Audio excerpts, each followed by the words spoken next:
اقوام عالم اس سے متاثر ہوتی ہے۔ تو بہرحال تو یہ بات میں اس لیے رکھ رہا تھا آپ کے سامنے کہ ایک مومن بندہ جب ایمان لاتا ہے اللہ پر تو نہ صرف آخرت کی اچھی زندگی کا فائدہ نہیں اٹھاتا، دنیا میں بھی وہ ایک بہترین زندگی جو ہے جیتا ہے۔ تو آئیے ہم نے کچھ پوائنٹس پچھلی مرتبہ دیکھے تھے، تقریباً 8 اصولی باتیں میں نے آپ کے سامنے رکھی تھی، جس میں ہم نے سب سے پہلے ایمان و عمل صالح، دنیا کی بہترین زندگی کا طریقہ یاد رکھی، اس کے بعد ہم نے نماز، یقیناً یہ سب عنوان سب ٹاپکس کا تعلق دنیا اور آخرت دونوں سے، اس کے بعد ہم نے دیکھا تقوی، توبہ اور استغفار، اس کے بعد دیکھا تھا دعا، اور پچھلے جمعہ ہم نے ذکر، شکر اور صبر یہ باتیں لی تھی، اور یہ 8 اصول ہم نے دیکھ لی اب تک بہترین دنیا کی زندگی کے، اور ہر نقطے میں ہر اصول کے اندر ایک دنیا کی مصیبت یا پریشانی حل ہوتی ہے، یاد رکھیے جب بندہ اس کو اختیار کرتا ہے۔ تو آئیے آج بھی 3 نکات رکھوں گا، اور انشاءاللہ جیسے ہمارا آج کا لاسٹ سیشن ہوگا اس دنیا کی بہترین زندگی کیسے حاصل کرے، یا فلاں اعمال کے دنیاوی فائدے، تقوی کے دنیاوی فائدے، صبر کے دنیاوی فائدے، ایسا بھی آپ سمجھ سکتے ہیں میرا۔ تو اس میں آخری 3 نکات میں آپ کے سامنے آج رکھوں گا، جس میں انشاءاللہ جو 9واں نقطہ آپ کے سامنے 9واں اصول رکھوں گا،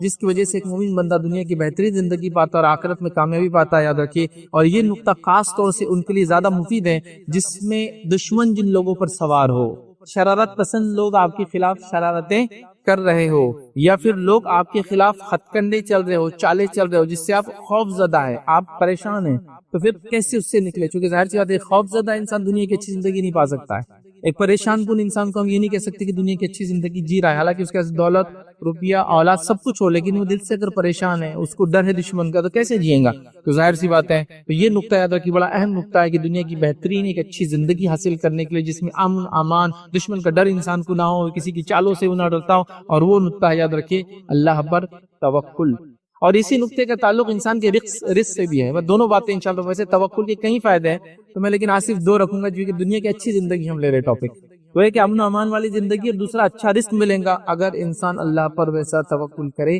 جیسا توکل کرنے کا حق ہے۔ اب توکل کیا ہوتا ہے؟ توکل کا معنی یہ ہے، میں یقیناً اس کے اصطلاحی معنی نہیں دے رہا ہوں، ڈیفینیشن نہیں بلکہ سمجھانے کے لیے۔ توکل کا معنی یہ ہے کہ جس ذات پر انسان اعتماد کرے، اس پہ مکمل طور سے اپنا بھروسہ رکھے کہ بس وہی ذات کرنے والی ہے، ختم، یہ توکل ہے۔ اگر میں یہ کہتا ہوں کہ اللہ رب العزت پہ میرا توکل ہے، تو مکمل طور سے میرا اعتماد یہ ہے کہ اللہ جو چاہے وہی کرے گا، کوئی دوسرا کچھ نہیں کر سکتا، یہ ہے توکل۔ لیکن ایک بات توکل کے فائدے دنیا میں ہے، اس سے پہلے رکھ دو، یہ ہے کہ توکل کا بڑا بھونڈا معنی ہم میں بڑا رائج ہے، مشہور ہے، وہ کیا ہے کہ ہم اسباب کو اختیار نہ کرتے ہوئے یہ ہمیشہ کہتے ہیں ہم کو اللہ پہ توکل ہے۔ یہ سنت نہیں ہے۔ نبی اکرم صلی اللہ علیہ وسلم کے پاس ایک شخص آیا، ایک صحابی، اور کہ اللہ کے رسول میں اپنے اونٹ کو کھلا چھوڑوں یا اس کو باندھ کر رکھوں؟ مطلب ان کے نزدیک ان کو لگا توکل کا معنی ہے کہ ان کو کھلا چھوڑ دینا اللہ پہ بھروسہ رکھ کر، جیسے کہ آج کے زمانے میں کہوں گاڑی کو چابی رکھ کے میں چھوڑ دوں کہ مسجد کے باہر یا راستے میں، اللہ پہ بھروسہ ہے میرا توکل؟ تو نبی اکرم صلی اللہ علیہ وسلم فرمایا نہیں، پہلے اونٹ باندھ پھر اللہ پہ توکل کر، اسباب کو اختیار کر پھر اللہ پر توکل کر۔ چونکہ ہمارے پاس توکل کا یہ بھونڈا معنی بہت رائج ہے، اللہ کرنے والا سب کچھ کرے گا، میں کچھ نہیں کروں گا۔ مطلب یہ کہ میں گھر میں لیٹ کر منہ کھول کے پڑا رہوں گا اور یہ کہوں گا کہ رزق دینا اللہ کا کام ہے، میرا توکل اللہ رزق دے گا، میرا رزق میرے منہ میں خود بخود آ جائیں گا۔ کیسے؟ انبیاء کے ساتھ نہیں ہوا۔ بڑے بڑے انبیاء بازاروں میں گئے کمانے کے لیے، بلکہ قرآن میں تو کچھ انبیاء پہ الزام لگا، یہ ایسے کیسے نبی ہو سکتا ہے، یہ تو ہمارے ایسا کماتا دھماتا ہے۔ کیونکہ لوگوں کو لگا انبیاء بولے تو اسپیشل، کچھ خاص، جو انسان جو عام کام کرتے ہیں ان کو ضرورت نہ اس کو، ان کو نہ کوئی دکھ ہوتا ہو، نہ تکلیف ہوتی ہو، نہ ان کا آزمائش سے گزرتے ہو، فلاں فلاں، وہ سوچتے تھے ایسے۔ ان کو لگا یہ کیا ہے، یہ تو ہمارے جیسے کام دھام کرتے ہیں۔ اور ہم نے دیکھا آدم علیہ السلام کاشتکار تھے، کھیتی باڑی کرتے تھے۔ ادریس علیہ السلام کے تعلق سے آتا ہے کہ آپ درزی تھے۔ موسیٰ علیہ السلام کے تعلق آپ آرکیٹیکٹ یا جس کو کہیں گے بلڈنگز وغیرہ کنسٹرکشنز کرتے تھے۔ عیسیٰ علیہ السلام کے تعلق سے بائبل کہتی ہے کہ آپ بڑائی تھے،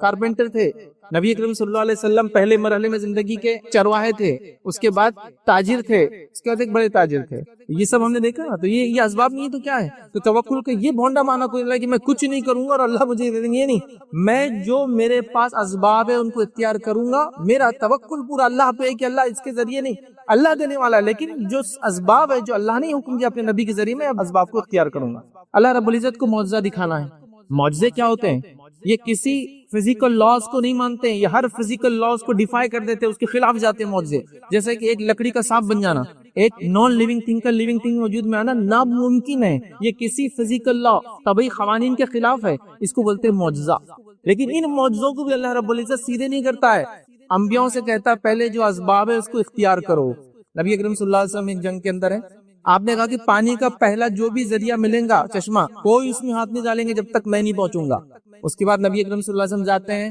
اپنی انگلی اندر رکھتے ہیں اور اس کے بعد سارے لوگ پانی پی لیتے، سب اسباب تھے، اتنا کر سکتے تھے۔ اللہ رب العزت قرآن فرماتا ہے کہ موسیٰ علیہ السلام کو حکم ہوا کہ وہ گزرنا ہے سمندر کے اندر سے، پیچھے سے فرعون آ گیا، اب بنی اسرائیل اللہ رحم کرے کوس رہے ہیں کہ کیا تھے وہاں اچھے تھے، یہ تو اب تو ختم ہی ہو گئے، پیچھے لشکر ہے، سامنے سمندر ہے۔ اللہ رب العزت کیا فرماتا ہے، اپنے عصا کو موسیٰ پانی پہ مارو۔ میرا یہ سوال ہے، پانی پہ عصا کیا، پانی پہ دنیا کا سب سے بڑا جھاڑ لے کے JCB سے بھی مارے تو پانی 2 حصوں میں تبدیل نہیں ہوتا ہے، لیکن یہ اسباب تھے جو موسیٰ اختیار کر سکتے، تو کہا موسیٰ پانی پہ اپنا عصا مارو تو سمندر 2 حصوں میں تبدیل ہوا۔ اللہ چاہتا تو کیا سمندر کو 2 حصوں میں تبدیل نہیں کر سکتا تھا؟ نہیں، لیکن اللہ نے کہا جو سبب تمہارے پاس ہے پہلے اختیار کرو، نتیجہ اللہ کے ہاتھ میں۔ تو توکل کا یہ معنی کوئی نہ لے میں کچھ نہیں کروں گا اللہ دینے والا، یہ معنی ہے ہی نہیں، کسی نے نہیں لیا یہ معنی، انبیاء نے بھی یہ معنی نہیں لیا، تو لہٰذا یہ بڑا بھونڈا معنی ہے۔ اس کے نتیجے میں پھر کیا ہو رہا ہے، دشمن سے کون بچائیں گا، اللہ پہ توکل۔ ارے ہاں اچھی بات ہے، کوشش کر رہا نا میں دعا، دشمن کے ہتھیار میں کیڑے پڑ جائیں، ہتھیار میں کیڑے پڑتے نہیں،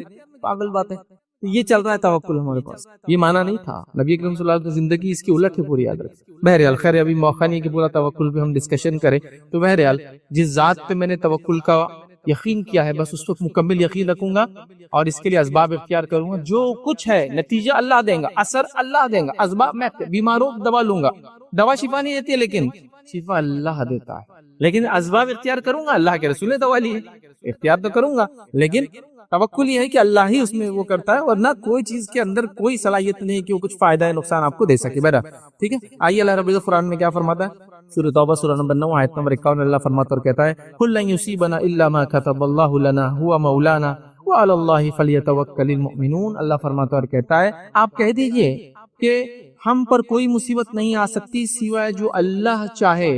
کوئی مصیبت ہم پہ نہیں آ سکتی سوائے جو اللہ چاہے۔ پھر اللہ نے فرمایا اور کہا وہی ہمارا سرپرست ہے اور مومنوں کو اللہ ہی پر توکل کرنا چاہیے، وہ ہمارا مولا ہے، مددگار ہے، مصیبتوں سے نکالنے والا، اور مومنوں کو چاہیے کہ اللہ پر ہی وہ توکل کریں۔ تو دیکھیے ایک مصیبت کی بات ہو رہی ہے کہ ساری مصیبتیں اللہ کی طرف سے آتی ہے، تو فوراً کہا پھر اللہ پر انسان توکل کرے۔ تو اسی لیے میں نے کہا کہ کوئی تکلیف ہے، دشمن کا ڈر ہے، کوئی مصیبت ہے، تو ٹالنے کا طریقہ یہ کہ اللہ پر توکل بندہ اختیار کرے جیسا توکل کرنے کا اس کا حق ہے، تو اللہ تعالیٰ ان مصیبتوں کو آپ سے ٹال دیتا۔ اللہ نے کہا مومنوں کی چاہیے کہ وہ اللہ پر ہی توکل کرے، تو لہٰذا کوئی مصیبت، کوئی دکھ، کوئی تکلیف، کوئی دشمن میرے خلاف چل نہیں سکتا جب تک کہ اللہ رب العزت نہ چاہے، وہ اللہ کی طرف سے نہ ہو، اور میں اللہ پر توکل کروں اور اپنے اسباب کو اختیار کرتے ہوئے زندگی میں دنیا میں آگے بڑھوں تاکہ اس آزمائش سے نکلوں۔ یہ بات بھی آپ سمجھ لیں، کوئی آزمائش اگر اللہ کی طرف سے بھی ہو تو اس کو ہٹانا ہمارے لیے ضروری ہے۔ آپ یہ نہیں کہہ سکتے کہ میں اس میں چلتا جاؤں گا، جیسا کہ اللہ کی طرف سے بیماری آزمائش ہے، لیکن مومن نہ کہنے میں بیمار کنٹینیو رہوں گا اس لیے کہ آزمائش ہے اللہ کی، میں کیسے ہٹا سکتا ہوں؟ نہیں، اس کے خلاف کام کرتے رہنا، جو چیز آپ کو نقصان دیتی ہے سنت ہے، یاد رکھیں، چاہے وہ آزمائش کیوں نہ ہو۔ تو یہ اہم چیز ہے، یاد رکھیں، اس کو سمجھنا چاہیے۔ آئیے اللہ رب العزت دوسرا فرماتا ہے سورہ طلاق سورہ نمبر 65 آیت نمبر 3 میں اللہ فرماتا ہے کہتا ہے وَمَن يَتَوَكَّلْ عَلَى اللَّهِ فَهُوَ حَسْبُهُ، جو اللہ پر توکل کرتا ہے اللہ اس کے لیے کافی ہو جاتا ہے، جو اللہ پر توکل کرتا ہے اللہ اس کے لیے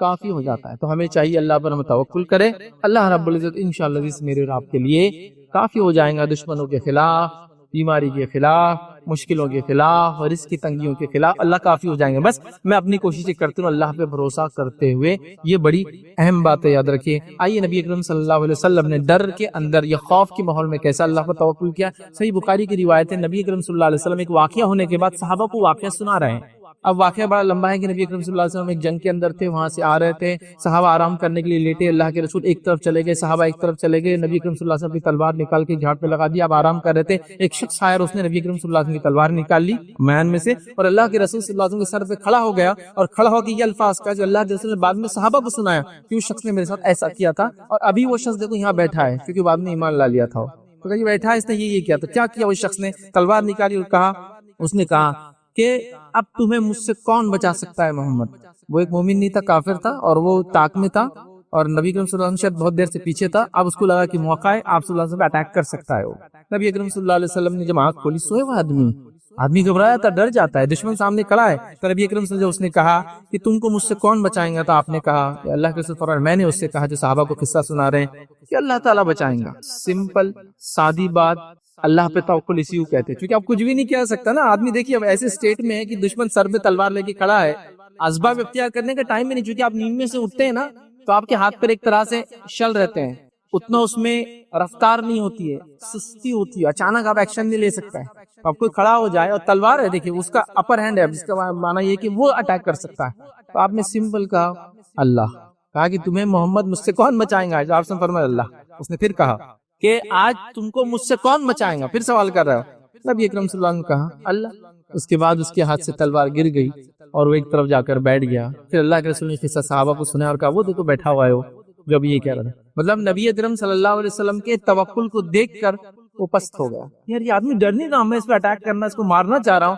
اور یہ کہہ رہا اللہ بچائیں گا۔ مطلب یہ واقعی میں اللہ کا رسول ہے جو ڈر نہیں رہا ایسی حالت میں بھی، یہ نہیں کہہ رہا بچنے کو بھاگ نہیں رہا۔ ہوتا نا جھوٹا آدمی تو گر جائے گا، معافی مانگ لے گا، کیا کچھ نہیں کر لیں گا، اللہ ختم فریش۔ اور تلوار اس کے ہاتھ سے گر گئی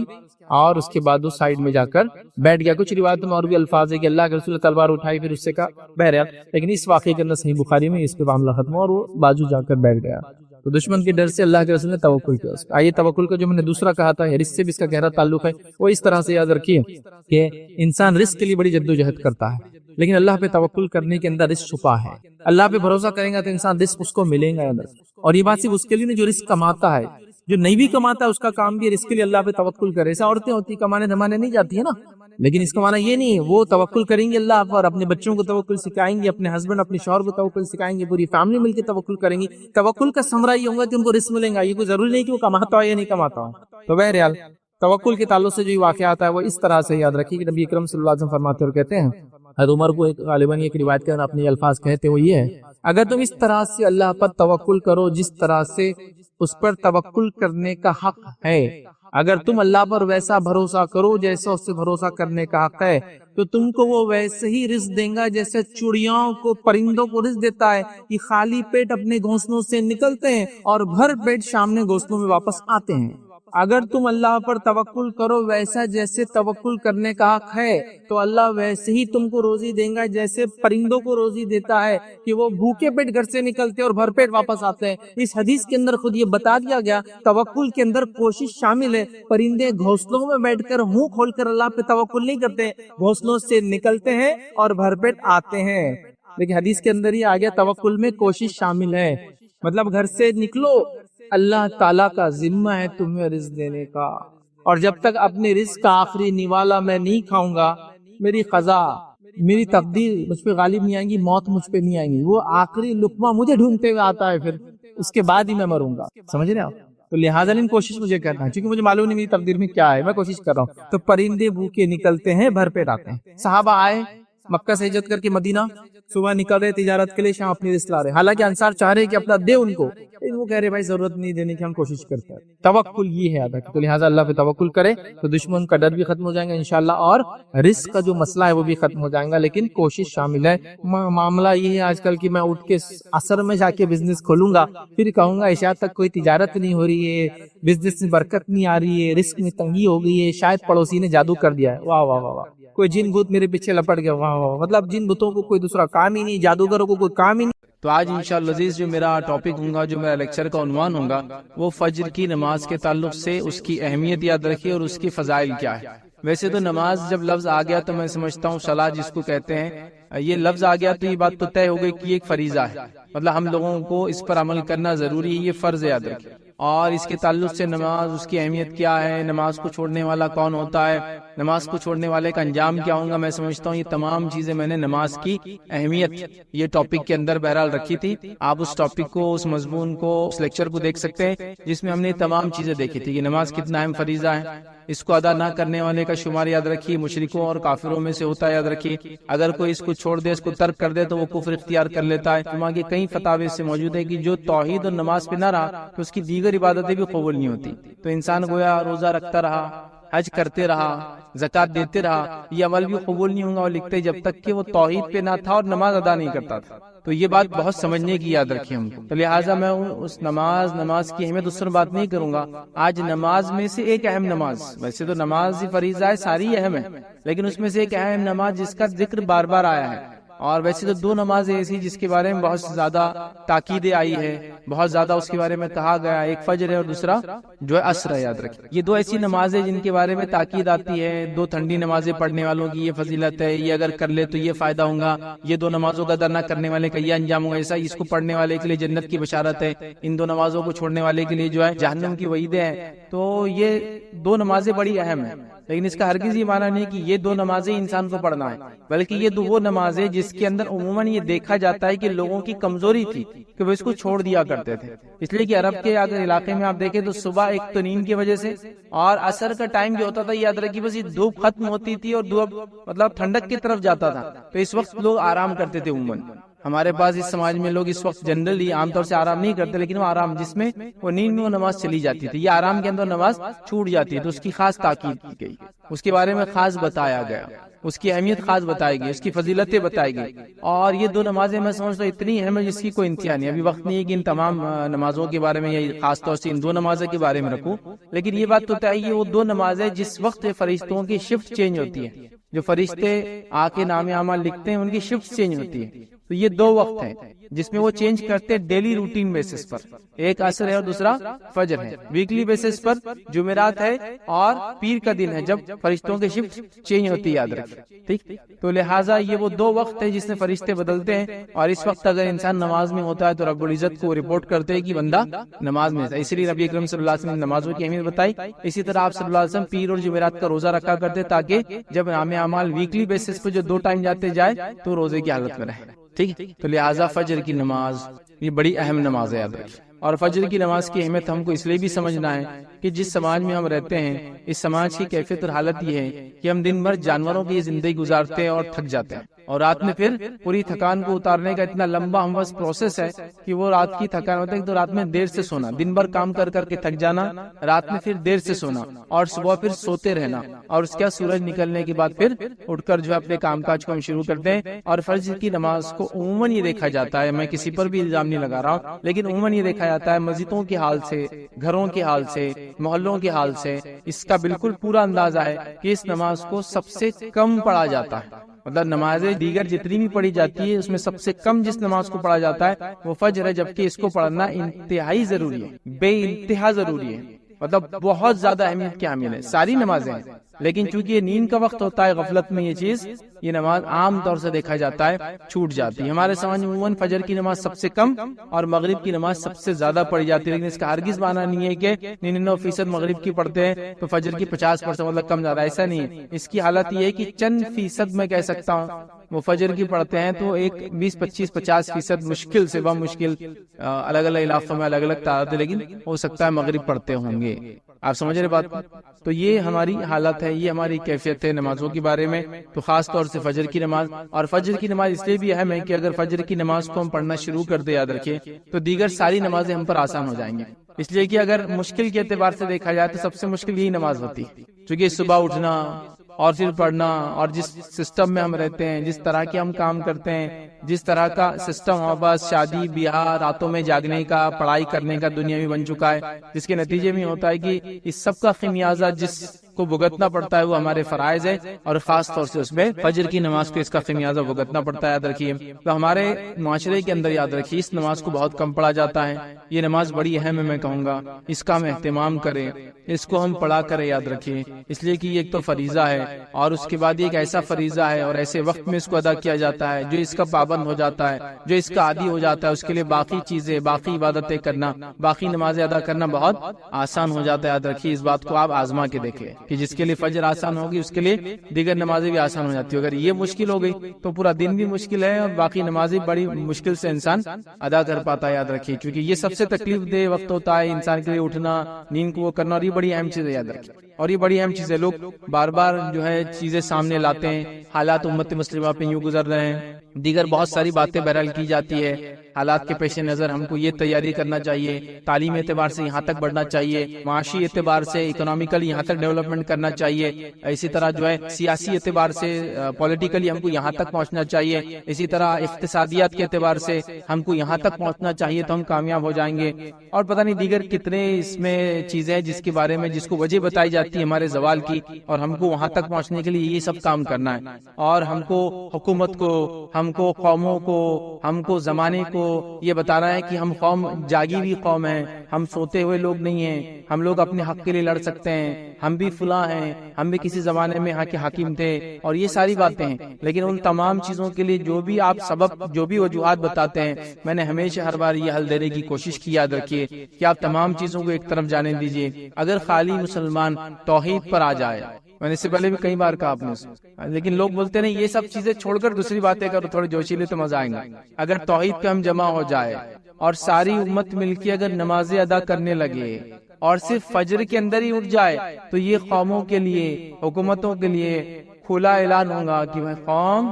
جاگ رہی ہے، اتنا ہی کافی، باقی تو میں کچھ بول ہی نہیں رہا ہوں اس کا۔ اور جب فجر کی کوئی پابند ہو جائے تو باقی ظہر اثر مغرب عشاء انشاءاللہ وہ کوئی بہت بڑا مسئلہ نہیں ہوتا ہے۔ تو میں تو اتنا ہی سلوشن دے رہا ہوں کہ ہم اتنے جلوس جلائس نکال رہے ہیں نبی کی محبت میں، اولیاء اللہ کی محبت میں، ہمارے اگر حقوق مارے جا رہے تو اس کی خلاف ورزی میں، ہماری جانیں لی جا رہی تو اس کے جواب کے اندر ہمارا خون بہایا جا رہا ہے تو اس کو ہم جواب دینا چاہتے ہیں، لیکن جو کرنے کا کام ہے اگر وہ کرنے لگی قوم تو میں آپ کو کہہ رہا ہوں نا، ہم کو کوئی دوسرا جواب، کوئی جلوس اور جلائس اور کوئی اپنے حق کے احتجاج کے لیے کچھ کرنے کی ضرورت نہیں ہے۔ قومیں جب ہم کو فجر میں رات کے وقت اٹھ کر نمازوں کو جاتے ہوئے دیکھیں گی تو یہ خود اعلان ہوگا کہ یہ سوتی ہوئی قوم نہیں ہے، اس کو آپ بہلا پھسلا کر کچھ بھی کام کرا نہیں سکتے۔ یاد رکھیں، لیکن یہ حل، یہ سلوشنز کسی کو بھی پسند نہیں ہے۔ یاد رکھیں، ہم کو جوشیلی باتیں چاہیے۔ حالت یہ ہے کہ رات بھی سونے میں نکالی، آدھے دن تک بھی انسان سو رہا ہے اور پھر جا کے امت کی فکر میں جلسے اور جلائس میں حصہ لے رہا ہے، امت کی فکر میں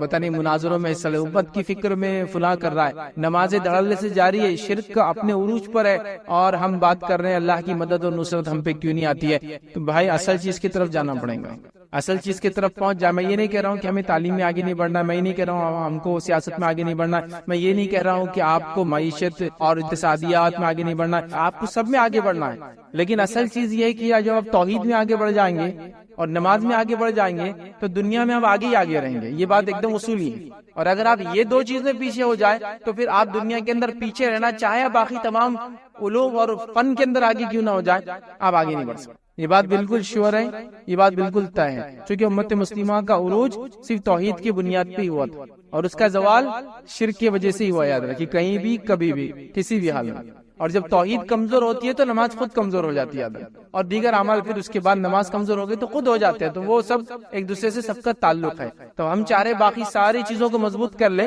اور انسان جو ہے اپنی توحید کو مضبوط نہ کرے۔ جیسا ایک انسان سوچے کہ میں کمزور ہوں، مجھے تیز چلنا ہے، مجھے فلاں کرنا ہے، اور وہ پیر چھوڑ کے باقی پورے جسم کو بڑا کر لیتا ہے اپنے کسرت کر کے وغیرہ، کہ پیر اگر نہیں چلیں گے تو اس کا جسم بھی اس کو کام نہیں آنے والا ہے۔ تو اسی طرح کا ہمارا کچھ حال ہے کہ ہم لوگ جو ہے دیگر چیزوں کو دیکھ رہے ہیں، یا پھر ایسا سمجھ لے کہ ایک انسان کے پیر، ہاتھ، پیر ہر چیز سالم ہے اور اس کی عقل مارے جائے تو پھر اس کا پورا جسم بھی اس کا ساتھ نہیں آتا، کیونکہ اس کی عقل پاگل ہے وہ۔ تو ہمارا حال وہی ہے، توحید چھوڑ دی ہے اور باقی ساری چیزوں کو اسٹرانگ کرتے چلے، نمازیں غائب ہے اور ہم باقی تمام چیزوں، بلکہ میں نے تو یہاں جلوس جلائسوں میں ایسے پروگرامز میں جو امت کے زوال، امت کے مسائل کی بات ہوتی ہے دیکھا، نمازیں چھوڑ کر آپ اس کو ڈسکشن کر رہے ہیں۔ بلکہ خود مقررین کا حال یہ ہے، جو دانشور اپنے آپ کہہ رہے ہیں نماز کا وقت ہو تو جو عوام ہے ان کو جائیے آپ نماز پڑھ کے آئیے، اور وہ اسٹیج پہ بیٹھے تمباکو کھا رہا، کوئی سگریٹ پی رہا ہے، اور کوئی مطلب چل رہا ہے بس۔ تو نماز یاد رکھیے بڑی اہم چیز ہے، ہم نماز کی بات آج نہیں کر رہے، ہم نماز میں صرف ایک نماز کی بات کر رہے ہیں، اور وہ فجر کی نماز یاد رکھیے۔ اور یہ بات دنیا اس کی شاہد ہے، دنیا اس کی گواہ ہے، دنیا نے یہ چیز دیکھی۔ یاد رکھیے، جو لوگ سورج کو جگاتے ہیں وہ دنیا میں کچھ کر پاتے ہیں، اور جن کو سورج جگاتا ہے وہ دنیا میں کچھ نہیں کر پاتے۔ یاد رکھیے، مطلب جو لوگ سورج کے نکلنے سے پہلے اٹھ جاتے ہیں انہوں نے دنیا میں تبدیلی لائی، اس کی تاریخ گواہ ہے، اس کی تاریخ گواہ ہے۔ چاہے ہم سے پہلے اللہ نے جس قوم کو چنا ہو، یہود ہو نصارہ ہو، تاریخ اس کی گواہ ہے کہ اللہ نے ان کو عروج دے دیا، سمجھ رہا۔ اور جب جن قوموں کو سورج جگاتا ہے، مطلب دن نکل جاتا ہے پھر وہ اٹھتے ہیں اس کے سورج کی تپش کی وجہ سے، انہوں نے دنیا میں کچھ نہیں کیا، اس کی تاریخ گواہ ہے۔ یاد رکھیے، آپ اس بات کو سمجھیے، اور یہ میں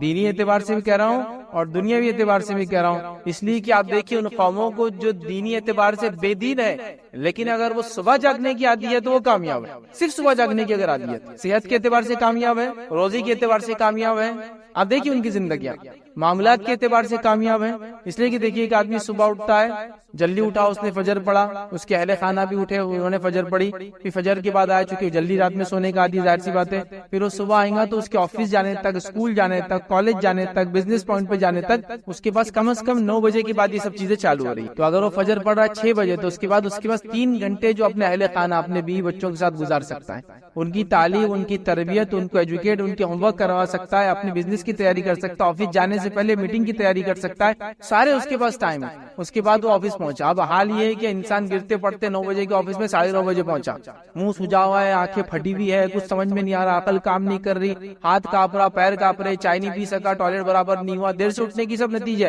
وہاں پہنچا نہیں, یہ نہیں ہوا, وہ نہیں ہوا, پریشان حال, دن بھر پریشان, کیا کیا چیزوں سے لوگ پریشان ہیں ہم دیکھیے خالی. پھر دن بھر اس کا پریشانی میں گزرا, شام ہوئی اور جب آفس چھوٹنے آیا تو اس کو اب دم آ رہا, اس آنکھیں ٹائٹ ہو رہی, خون اس کا تیز دوڑا, چونکہ اب اس میں دم جاگ رہا, ایک طرح کہہ کے دم جاگ رہا. اب وہ جاگیں گے رات میں 12 بجے تک, پھر رات میں 12 بجے تک کہ پھر سوئیں گا, پھر صبح اس کی زندگی ویسی رہے گی, تو زندگی ناکام ہو جاتی ہے. لیکن صبح اٹھنے والوں کی زندگیاں بہت الگ ہوتی ہے, ایک مختلف زندگیاں وہ جیتے ہیں. خاص طور سے فیملی لائف, اسپرچل لائف, آپ دیکھیں گے بزنس لائف اسٹرانگ ہو جاتی ہے, کیونکہ وہ کسی کام سے پہلے پریپریشن کے لیے ریڈی رہتے ہیں. اور فجر کو چھوڑنے والا کسی کام سے پہلے کوئی تیاری نہیں کر پاتا ہے. اور اللہ کے رسول صلی اللہ علیہ وسلم نے حدیث میں اس کے بارے میں بیان کر دیا, اس لیے میں جب رکھوں گا تو بات رکھوں گا, اس کا دن بیکار ہو جاتا ہے. فجر چھوڑنے کی وجہ سے دن اس کا بیکار ہو جاتا ہے, اس پر اللہ کی لعنت ہوتی ہے, فرشتوں کی لعنت ہوتی ہے نماز چھوڑنے کی وجہ سے. شیطان اس کے کان میں آ کے پیشاب کر کے چلا جاتا ہے, اور کیا کیا اس کے مسائل نہیں ہوتے. وہ جو گرہ باندھتا ہے رات میں